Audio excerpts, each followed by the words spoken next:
In this lesson, you will learn how to use Microsoft OneDrive with Microsoft SharePoint.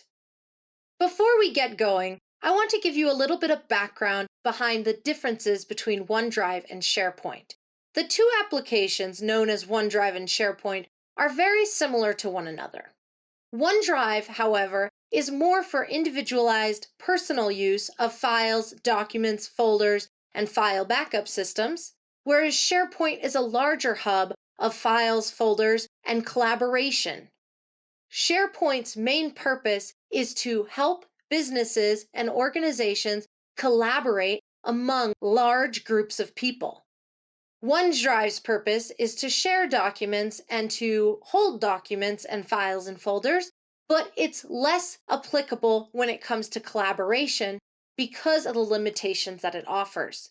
However, collaboration is still possible with OneDrive, as we covered earlier in this course, but SharePoint's main purpose is collaboration. So that is why we're looking at OneDrive and SharePoint today, because if you have OneDrive and if you're with a business or an organization that has a business account through Microsoft, you're going to have and utilize SharePoint every time you share a document through OneDrive, because that's how OneDrive and SharePoint work together. When you share a document through your OneDrive, it immediately links to SharePoint so that collaboration can be efficient and effective. So let's take a look. As you can see here, I'm on my OneDrive page, but it's a different account than I've used previously for this course. Now, the reason why this is because this is my business-specific account, so it's offering me the connections that my OneDrive has to SharePoint. So let's go ahead and take a look and open up SharePoint, and we'll look at some of the differences. To open up SharePoint, you must go to the app launcher on the top left side by the title of OneDrive. When you click on the app launcher, you will see SharePoint under the list of applications. If you do not see your SharePoint application underneath your apps or under all apps, it is perhaps because you do not have that application. To acquire the download for this application or to acquire the application in general, you can go download it and purchase it through Microsoft Office through www.microsoft.com. But for the purpose of this demonstration, this is going to be business specific about using SharePoint specifically with OneDrive. So as we get started, I'm going to go ahead and open up SharePoint in another tab by right-clicking it and then clicking the first option to open in New Tab. If we take a look at our SharePoint application, we can see that it has the same search bar icon as OneDrive does. It's in the middle of the web page and allows us to search of all in SharePoint. It has a different landing page. It shows us frequent sites, but it has a different landing page altogether. It has a following page and a recent page and a featured link page. SharePoint is like a combination between a collaborative OneDrive hub and a website. It allows for many different teams and groups to be formed and to collaborate on files and folders.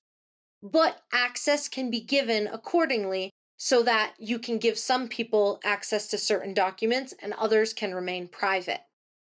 SharePoint is extremely helpful in the way because it holds on to that OneDrive skill set that we just covered earlier. So with that being said, let's explore SharePoint a little bit here. It gives us the ability to create sites and to create new posts. It gives us the ability to go through settings to adjust settings, and it gives us the ability to also access the app launcher as well. One of the things we're going to do specific for this demonstration is I'm going to demonstrate how we can access a document that's been shared through OneDrive through our SharePoint. So I'm going to go ahead and search in this search bar here, OneDrive Document 1. I'm going to go ahead and click on this. It's going to open up in a new tab. So this is our OneDrive Document 1. And we know it's shared because it has the two people icons that show up on the blue bar. We also know that multiple people could go in and edit this document. For example, I'm going to show you something here. We're going to go back to the OneDrive page. We're going to access our OneDrive Document 1. As you can see, The OneDrive document 1, really its location, is in the OneDrive, but it shows up in SharePoint because it has been shared. Once we open up OneDrive document 1 here, we can bounce back to this page here. If you can see that, we have two cursors. This is because two different people are accessing this document now. Now, they're showing up as the same color because it's the same account. It's my account. But you can imagine if you had 50 different people, it would be 50 different cursors on this one paper. But they come out as color-coded, kind of like this red one here, and it says the first and last name of the person making the particular edit in that place. So it's really, really helpful for tracking documents and tracking who's editing what when, and this all happens live. One of the big benefits of SharePoint is that edits can happen live and through the web browser on the same document, so everybody can access this same document. So this is how you edit a document from your OneDrive through SharePoint using SharePoint to support your OneDrive.